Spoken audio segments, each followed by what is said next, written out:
From Chronicles of England, Scotland, and Ireland, from Volume 5, Raphael Holinshed. After Malcolm succeeded his nephew Duncan, the son of his daughter Beatrice, for Malcolm had two daughters, the one which was this Beatrice being given in marriage unto one Abenath, Crinan, a man of great nobility, and Thane of the Isles and west parts of Scotland, bare of that marriage the foresaid Duncan. The other called Doweda was married unto Sinel the Thane of Glamis, by whom she had issue one Macbeth, a valiant gentleman, and one that if he had not been somewhat cruel of nature, might have been thought most worthy the government of the realm. On the other part, Duncan was so soft and gentle of nature that the people wished the inclinations and manners of these two cousins to have been so tempered and interchangeably bestowed betwixt them, that where the one had too much of clemency and the other of cruelty, the mean virtue betwixt these two extremities might have reigned by indifferent partition in them both. So should Duncan have proved a worthy king, and Macbeth an excellent captain. The beginning of Duncan's reign was very quiet and peaceable, without any notable trouble, but after it was perceived how negligent he was in punishing offenders, many misruled persons took occasion thereof to trouble the peace and quiet state of the commonwealth by seditious commotions, which first had their beginnings in this wise. Banquo, the Thane of Lochaber, of whom the house of the Stewards is descended, the which by order of lineage hath now for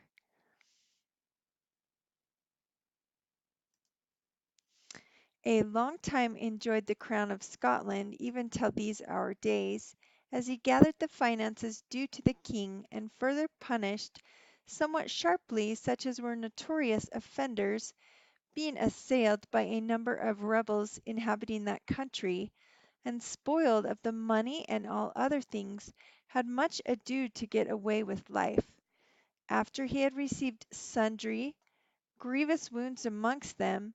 yet escaping their hands after he was somewhat recovered of his hurts, and was able to ride, he repaired to the court, where making his complaint to the king in most earnest wise, he purchased at length that the offenders were sent for by a sergeant at arms, to appear to make answer unto such matters as should be laid to their charge. But they, augmenting their mischievous act with a more wicked deed, after they had misused the messenger with sundry kinds of reproaches, they finally slew him also. Then doubting not but for such contemptuous demeanour against the king's regal authority, they should be invaded with all the power the king could make.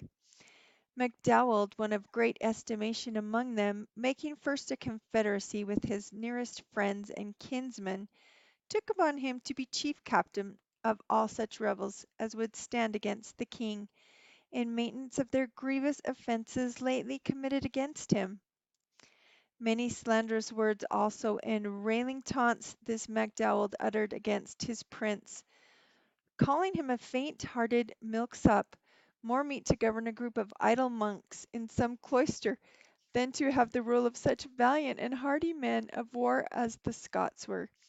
He used also such subtle persuasions and forged allurements that in a small time he had gotten together a mighty power of men. For out of the western isles there came unto him a great multitude of people, offering themselves to assist him in that rebellious quarrel, and out of Ireland in hope of the spoil came no small number of kerns and gallogasses, offering gladly to serve under him, whether it should please him to lead them.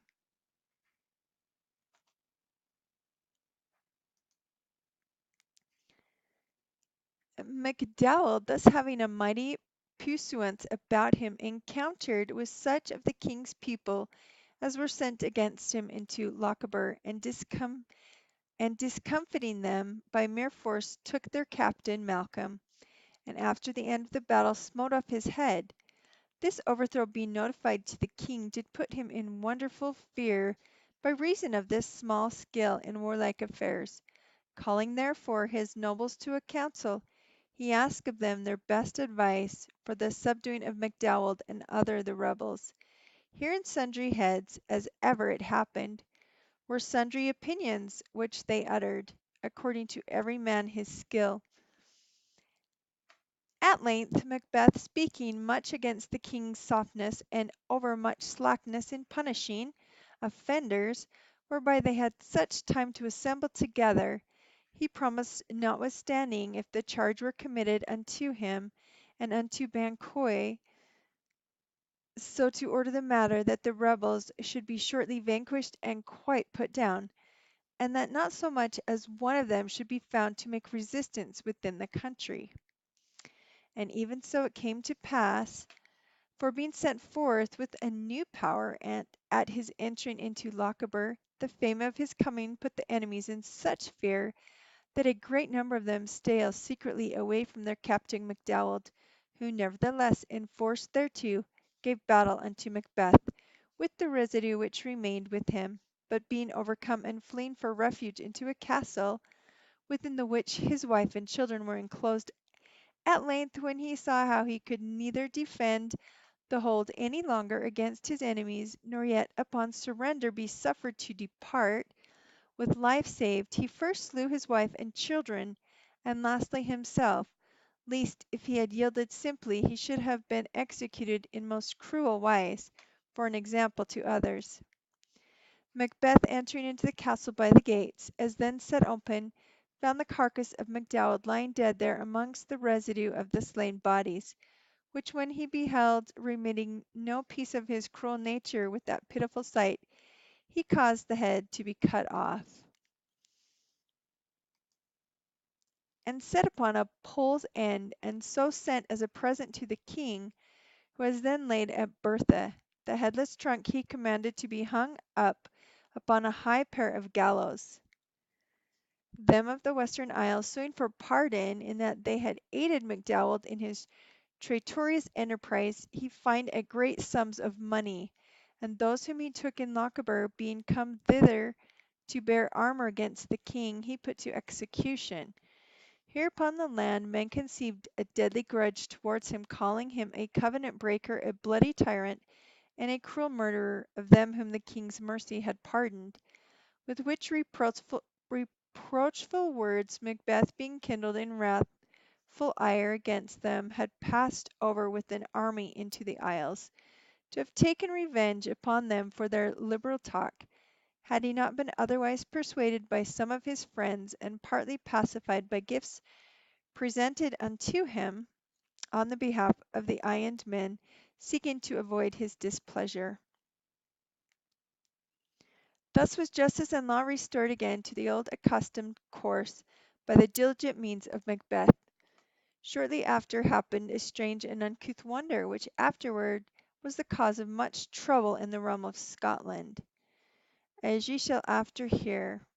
It fortuned as Macbeth and Banquo journeyed towards Furres, where the king then laid, they went spotting by the way together without other company,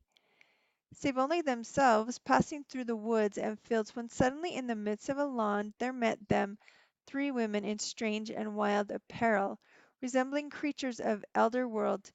whom when they attentively beheld, wondering much at the sight, the first of them spoke and said, All hail Macbeth, Thane of Glamis, for he had lately entered into that dignity and office by the death of his father Sinel. The second of them said, Hail Macbeth, Thane of Cawdor, but the third said, All hail Macbeth, that hereafter shalt be king of Scotland. Then Banquo, what manner of women, saith he, are you that seem so little favourable unto me, whereas to my fellow here, besides high offices, ye assign also the kingdom, appointing forth nothing for me at all? Yes, saith the first of them, we promise greater benefits unto thee than unto him, for he shall reign indeed.